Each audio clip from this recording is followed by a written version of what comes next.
Getting a little bit more technical now, could you talk me through what the difference is between spend-based and activity-based reporting and what's important about understanding the difference between the two? Yeah, that's a good question, Pete. And spend-based is very much a little bit more higher level. You can look at your invoices, and that's certainly, the way that this all started. But actually, activity-based is much more powerful, much more detailed, and much more relevant. And I'll give you an example. You might know what you spend in your invoices, and what you spend on petrol.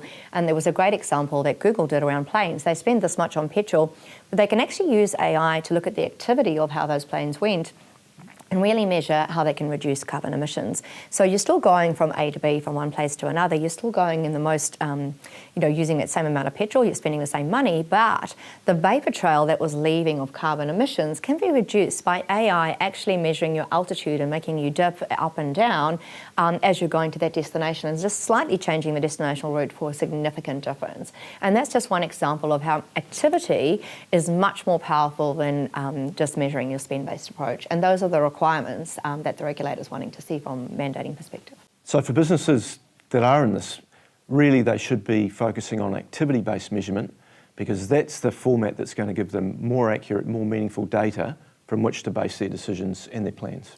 That's correct. So businesses are required to measure, monitor and reduce their carbon emissions. And the only way that you can really do that is actually to have that level of detail. The exciting part of this is that actually having all that data enables you to make data-driven decisions as a business. So you can increase your operational efficiency, reduce your costs, increase your return on investment, and really make future planning and make decisions that are data-based to make the best difference that you can.